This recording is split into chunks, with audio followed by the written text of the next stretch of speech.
오늘 본문 요한복음 4장 34절에 예수께서 이르시되 나의 양식은 나를 보내신 이의 뜻을 행하며 그의 일을 온전히 이루는 이것이니라 했습니다. 예수님께서 사마리아 수가성 여인과 대화 중에 예수님이 메시아다 이 말씀을 들었을 때에 그 여인의 마음속에 순간적으로 믿음이 부어지고 성령의 생수가 부어졌습니다. 그래서 예수님을 평범한 유대인 정도로 알고 있다가 대화 중에 이제 발견하게 됐던 것입니다. 대화하는 중에 자기의 속사정을 너무나 잘 알고 있는 분이기 때문에 처음에는 선지자인 줄을 알았습니다. 그런데 그분이 선지자가 아니고 바로 메시아라는 사실을 알게 되었습니다. 메시아라는 사실을 알고 발견하고 나니까 그 순간에 이 여자의 심령에 누르고 있던 외로움과 두려움 그리고 깊은 그 영적인 목마름이 한순간에 다 해결되는 기적이 일어났던 것입니다. 그래서 사람이 달라지게 됩니다. 이제는 더 이상 사람들의 시선을 의식하거나 두려워하지 않게 됩니다. 그래서 지체하지 않고 동네로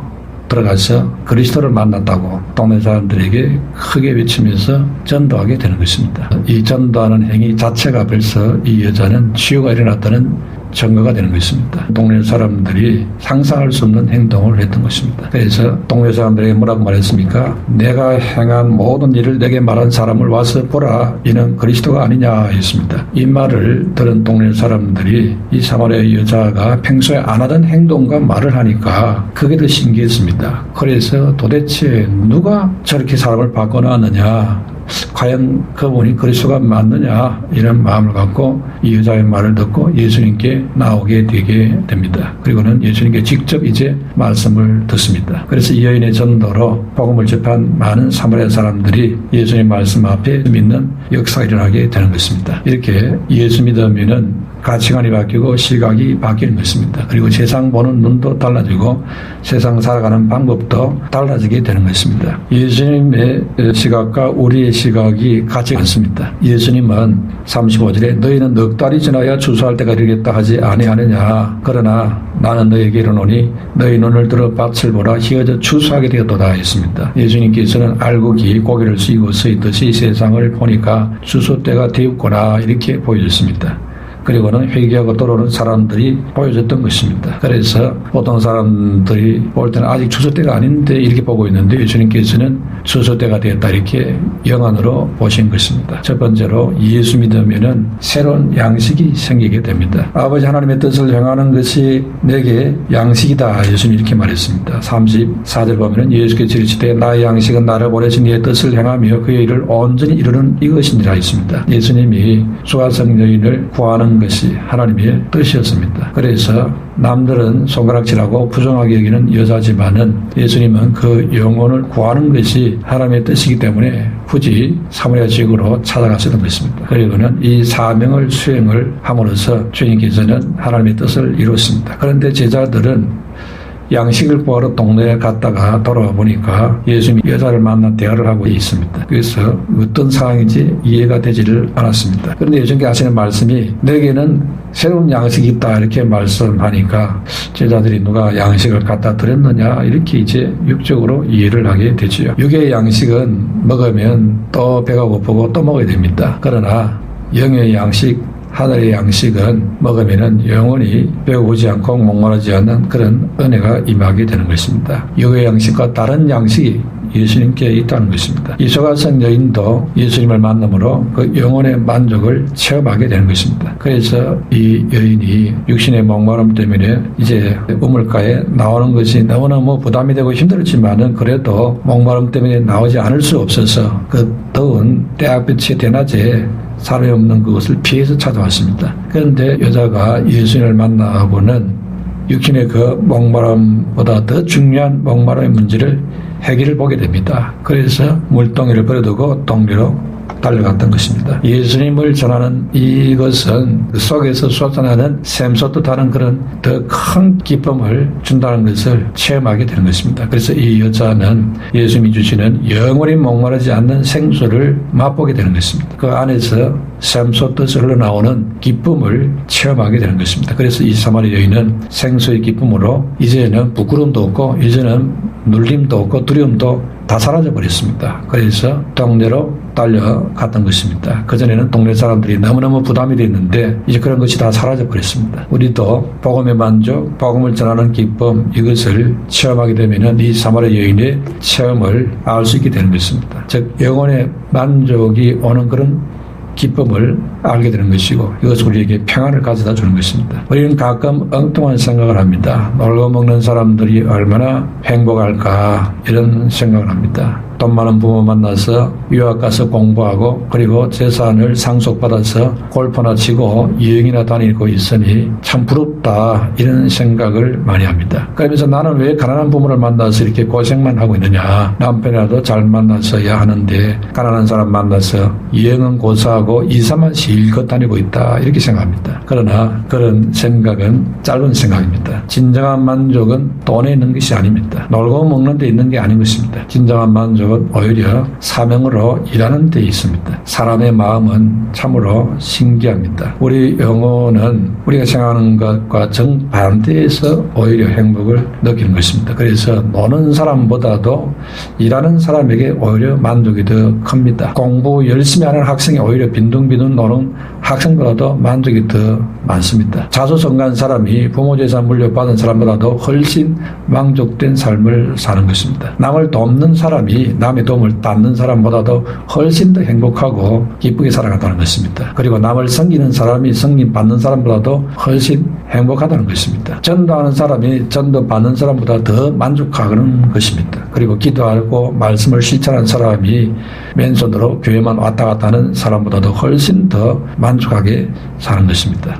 이게 하나님의 뜻인 것입니다. 하늘의 사명을 수행하는 사람은 언제나 최고의 만족을 맛볼 수 있습니다. 최고 배부름 속에 살 수 있는 것입니다. 그러므로 영혼의 만족의 원리를 이해 못하면 진정한 만족을 알 길이 없는 것입니다. 우리 인생은 사명이 있는 존재입니다. 하나님께서 에덴 동산에서 우리 사람을 창조하신 이후에 명령을 주었습니다. 생육하고 번성하여 땅에 충만하라, 땅을 정복하라, 땅을 다스리라 이런 명령을 주었습니다. 이게 사명입니다. 그렇기 때문에 자식을 낳고 번성하는 것도 사명이고 세상을 정복하고 다스리는 것도 사명입니다. 그러니까 가정을 믿음으로 잘 세워나가는 것도 사명이고 자연을 잘 보존하는 것도 사명입니다. 정치를 하나님 뜻대로 잘하는 것도 사명입니다. 그렇기 때문에 우리는 자녀 양육 그것을 왜 나는 이 일만 하고 있을까 이렇게 생각하면 안 되는 문제입니다. 하나님의 사명으로 알아야 됩니다. 하나님의 뜻으로 알고 내가 믿음의 자녀로 잘 길러야 되겠다 이렇게 생각해야 되는 것이죠. 아니면은 자녀를 통해서 내가 못 이룬 욕망을 대타로 채워야 되겠다 이런 식으로 잘못된 길로 갈 수 있습니다. 또 직업을 단지 먹고 사는 수단으로 생각할 수도 있습니다. 아니면은 직업으로 나는 지금 정말로 하늘의 사명을 수행하고 있느냐 이걸 한번 살펴봐야 됩니다. 그러면은 그야말로 세월을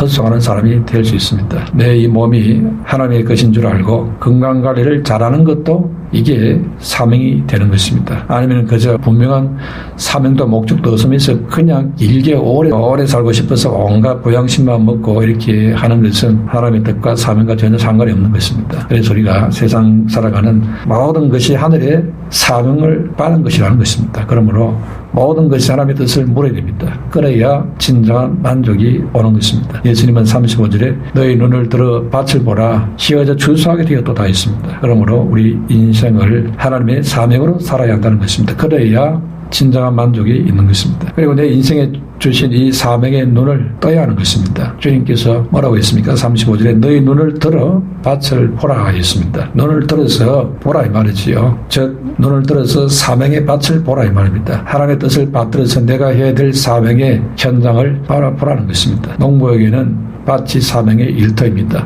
회사원에게는 회사가 사명의 일터입니다. 가정주부에게는 가정이 사명의 일터입니다. 학생에게는 학교가 사명의 일터입니다. 각 사람마다 자기에 속한 사명의 일터가 다 있습니다. 우리 주님께서는 눈을 들어서 내가 일하는 그 사명의 일터를 바라보라, 제대로 보라 이 말이지요. 거기 뭐가 있느냐? 35절에 휘어져 추수하게 된 추수할 곡식이 있지 않느냐 이 말씀입니다.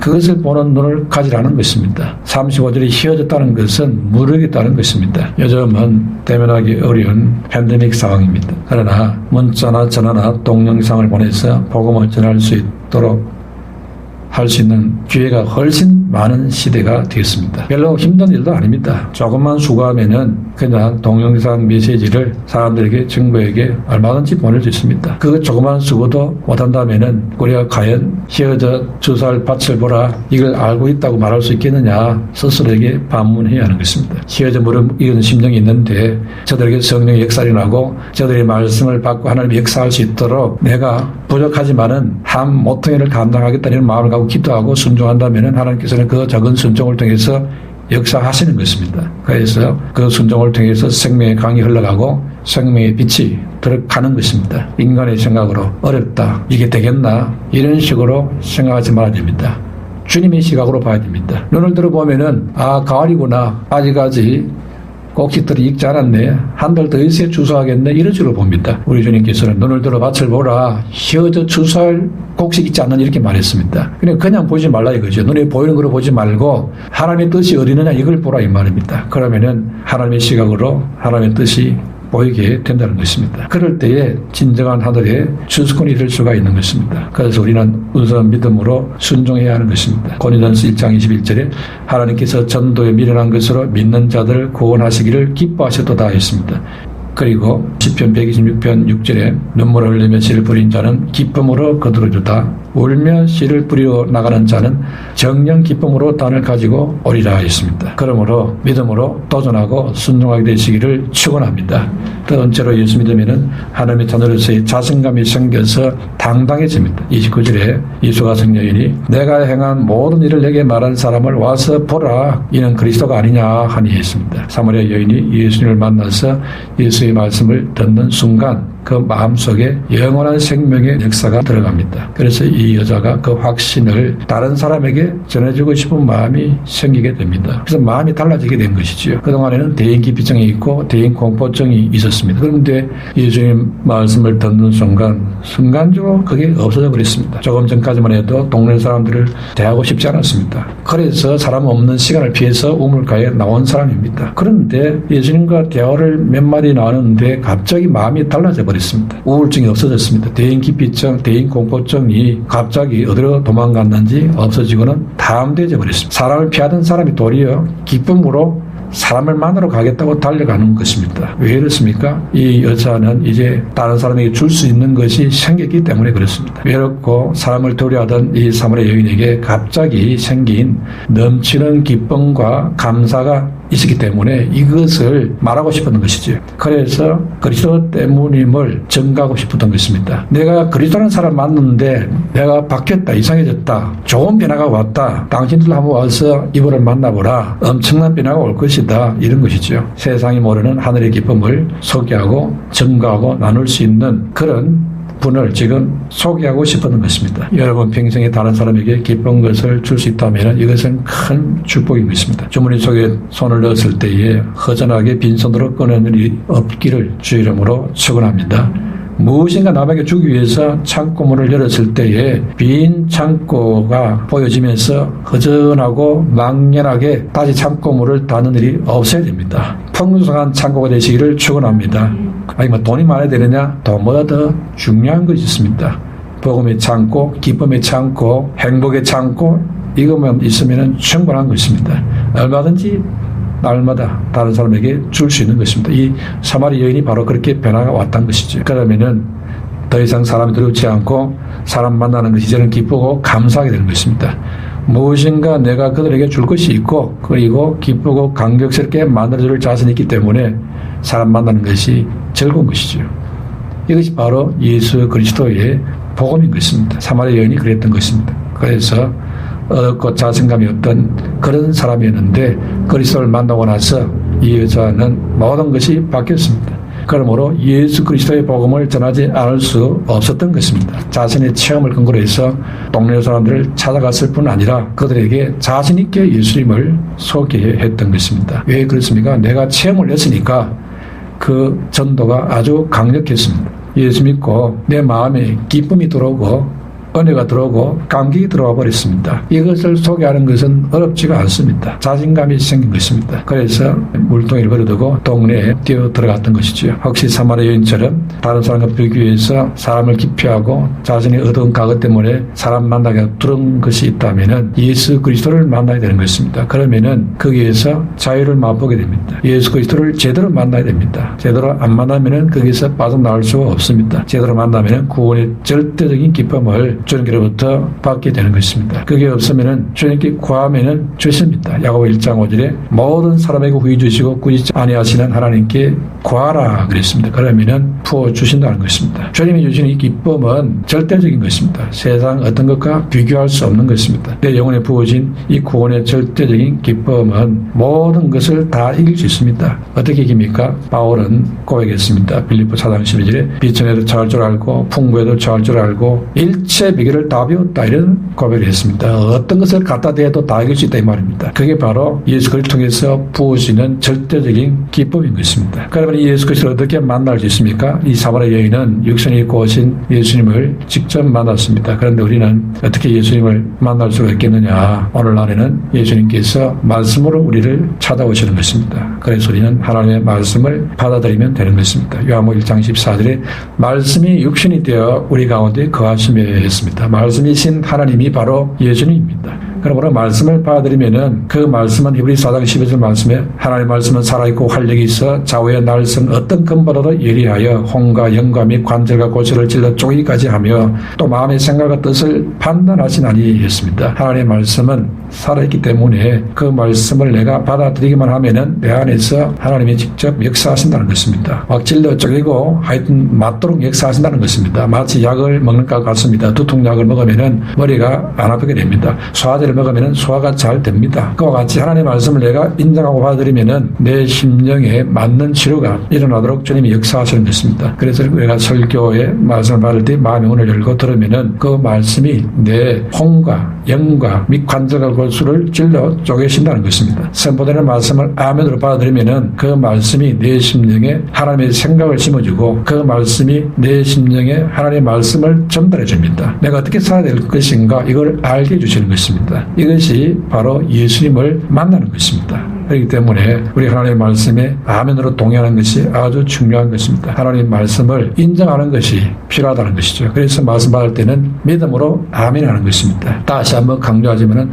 하나님의 말씀을 내가 받을 때에 저 말씀은 내게 너무너무 어렵다. 나는 저 말씀을 지킬 수도 없고 지킬 가능성이 없다. 그래서 그런 말씀이 선포되면은 아멘 소리가 기어갑니다. 그런데 이런 식의 아멘은 제대로 된 아멘이 아닌 것입니다. 그는 내 수준으로 받아들이는 말씀이기 때문에 성장도 없고 변화도 없고 하나님 역사 일어나지 않습니다. 하나님의 말씀은 내가 도무지 할 수 없는 불가능한 그런 말씀 앞에도 아멘하고 받아야 됩니다. 그러면은 주님께서 너는 수준이 안 되지만은 내 능력으로 네 아멘을 듣고 내가 시행하리라 그런 믿음이 되도록 도와주시는 것입니다. 순교하시기 바랍니다 하면은 겁이 나서 아멘 못합니다. 그러나 나는 할 수 없지만은 주님이 도와주시면 할 수 있습니다. 그런 믿음으로 크게 아멘해야 됩니다. 그래야 자기는 안 되는데도 저렇게 발악하면서 하나님 도와주심을 구하고 아멘을 크게 소리 지는구나. 성령께서 불쌍히시고 도와주시는 것입니다. 그게 말씀 받는 자세인 것입니다. 우리 하나님 말씀 받을 때마다 꼭 내 수준에 맞는 말씀은 아멘, 수준에 안 맞는 말씀은 아멘이 잘 안 나오고 이거는 믿음으로 받는 말씀의 자세가 아닌 것입니다. 누가 하나님의 말씀을 아멘으로 다 받을 수 있겠습니까? 하나님의 말씀은 하나님의 수준의 말씀인데 그 말씀을 받을 만한 수준이 있는 사람이 이 땅에 아무도 없습니다. 그렇기 때문에 우리는 하나님의 믿음을 가지라 주님이 그렇게 말씀했지 않습니까? 하나님의 말씀 받을 때는 하나님의 수준에 맞춰서 아멘을 해야지 그래야 하나님의 역사가 일어나는 것입니다. 그래서 우리는 하나님 말씀 받을 때마다 하나님의 시각으로 아멘하면서 받아가는 것입니다. 그러면은 예수님을 만나는 역사가 일어나게 되는 것입니다. 사마리아 수가성 여인을 보십시오. 이 더럽고 엄란하고 악하게 살았던 행편없는 그 여자가 예수님 만나서 말씀을 받고 하는데 가당케 한 말씀입니까? 될 수 없는 말도 안 되는 이야기죠. 그런데 말씀을 받았습니다. 예수님께서는 너같이 더러운 여자 이런 말을 안 했습니다. 그냥 그대로 받아들이는 이 여자를 다 인정해 주십니다. 주시고 거기에 하나님께서는 성령으로 역사 주시고 그리고는 은혜를 부어 주셨던 것입니다. 그러니까 역사 일어나지 않습니까? 그러므로 우리도 주의 말씀을 아멘으로 받고 생수의 복을 체험하는 역사가 있게 되시기를 축원합니다. 마지막 세 번째로 예수님을 믿으면 능력의 사람으로 변화됩니다. 사마리아 여인이 예수님을 만난 이후에 변화가 일어났습니다. 그 변화는 물동이를 내던져버리는 변화지요. 28절에 여자가 물동이를 버려두고 했습니다. 물동이는 육신의 만족을 채우려는 그런 도구입니다. 그런데 그걸 버렸습니다. 물동이는 계속해서 마시는 물을 담는 그렇습니다. 육신의 만족을 주는 도구를 버린 것입니다. 예수님을 만나고 육신의 만족을 채우기 위해서 갖고 다니던 물동이를 버렸다는 것입니다. 이게 바로 엄청난 변화인 것입니다. 즉 내가 세운 계획인 야망이나 비전이나 내가 채우려고 하는 안간 힘을 쓰는 그런 거 물동이가 있다면은 예수님 만나고 그거를 버릴 수 있어야 된다 이 말입니다. 그래야 주님이 그것을 주시는 것입니다. 예수 그리스도를 만나면은 이제 자존심도 버리게 되고 성질도 버리게 되고 주관도 버리게 된다는 것입니다. 그러면은 자존심을 버리는데 누가 뭐라 해도 이제는 발끈한 성질이 안 나올 수 있습니다. 예수님을 만나 성질을 버렸기 때문이죠. 근본적으로 죽었다는 것입니다. 그런데 가끔 유령같이 다시 살아나는 경우가 있습니다. 그래서 바울은 고린도서 15장 31절에 그런 경우에 처리 방법을 말해 주었습니다. 나는 날마다 죽노라 했습니다. 자존심과 성질이 다시 살아나면은 그것은 이미 내가 아니다.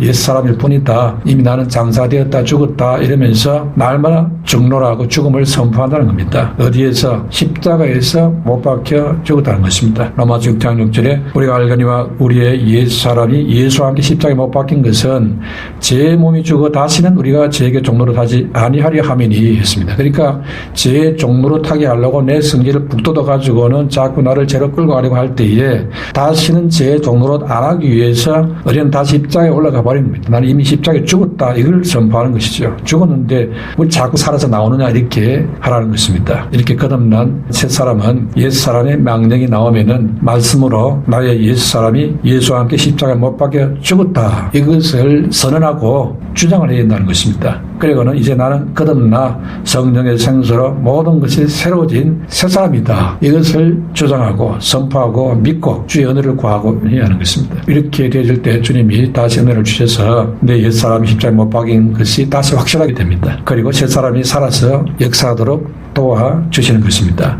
그래서 믿음에 승리하게 되는 것입니다. 그래서 구원받은 하나님 자녀로서 하늘의 생수를 날마다 누리는 축복의 사람이 될 줄로 믿습니다.